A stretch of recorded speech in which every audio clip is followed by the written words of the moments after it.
question about the dream state and the waking state. So I guess in my experience of contemplating different things and sort of deconstructing models and overlays and all of that, it seems though that the waking state almost becomes more dreamlike as the sort of objectness starts to fall away. Yes. And something that I've been noticing is that, like, it's a sort of a funny, sort of peculiar thing, and it's not totally peculiar, but I question sometimes, is this a dream? Sometimes my dreams are becoming, they seem to be sometimes more vivid than they used to be, and detailed. And then something might happen during the day, and then I'm thinking, was that, do you know what I'm saying? It's almost like Yes. the waking state is becoming more dreamlike, and the dream state is becoming more vivid. And yes, this is what it means in the Bhagavad Gita when it says that what is daytime for the ignorant is nighttime for the sage, and what is daytime for the sage is nighttime for the ignorant. Yes, it's what is meant by that is what is daytime or the waking state. From the conventional point of view, the waking state consists mainly of objects made out of matter. And objects are considered, from the conventional point of view in the waking state, to be the most real aspect of experience.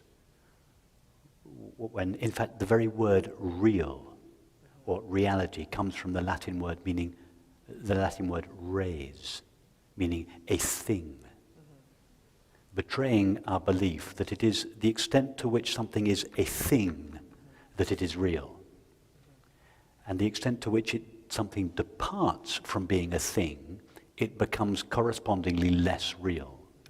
So when somebody says to you, "Oh, come on, get real," they mean, come out of your thoughts and feelings and come down to earth. You know, deal with things that are really real. Which means objects made of matter. They're considered to be more real than thoughts and feelings. And thoughts and feelings are in turn considered to be more real than consciousness, which, if it's considered at all, is considered to be the most effervescent, trivial, unimportant aspect of experience. That's the conventional point of view. However, if we explore our experience, consciousness is the most important element of experience. It is the only element of experience that we cannot do without. It is the most substantial element of experience because it's the only element of experience that never disappears and that can't be destroyed.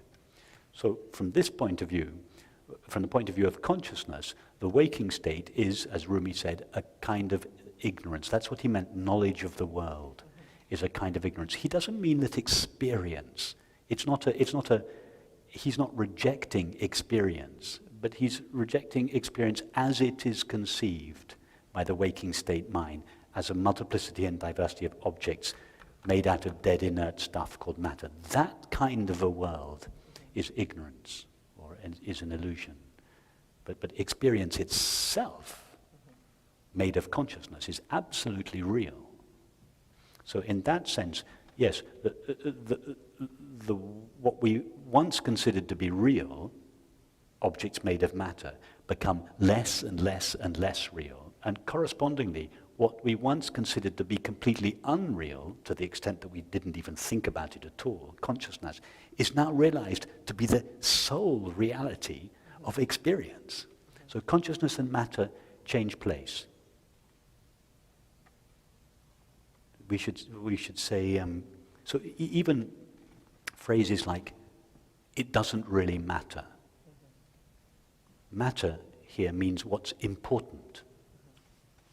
So the conjunction of what's important with the word matter, again, betrays our belief that things or reality is made out of matter. We should say, "it doesn't really consciousness." Right. Or instead of saying, "What's the matter?" You know, when your child is crying, you should say, "What's the consciousness?" Right. So it doesn't see. It seems that it's not so clearly defined anymore. Say that again. It seems as though it's not so clearly defined anymore. The dream state and the waking state. Yes. I mean, experience is Yes. experience. Yes, the distinction, I mean, how do we know now that we're not in a kind of dream state? Exactly. I Actually, asked myself that question. We don't know. Yeah. We do not know. Yeah. So there Because as you're implying, when we're dreaming, the dream, from the point of view of the dream, has exactly the same Absolutely. quality of reality as does the waking state Yeah. from the point of view of the waking state. And it's true that both the waking state and the dream state are equally real. But the reality of the waking state is not made out of matter, and the reality of the dream state is not made out of mind. The reality of both states are made out of consciousness. It is consciousness that gives the dream and the waking states their reality. They are real. This experience is absolutely real. What would an unreal experience be? Has anyone here ever had an experience that was unreal? It's not possible. All experience is absolutely real.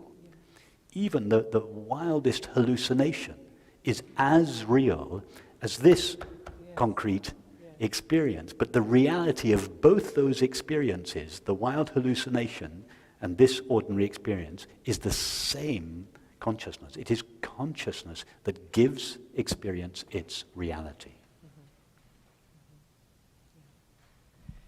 Have you ever sometimes though questioned, like, sort of what's the dream state and the waking state? Sometimes there can be some confusion maybe between the two. Or like you maybe question. I notice lately sometimes it's like, was that dreamt? It seems so real, and then you're questioning it. Maybe it's because there's a difference. Although their ultimate reality is the same, there is a difference in the dream state and the waking state, in that the dream state is only experienced by one mind.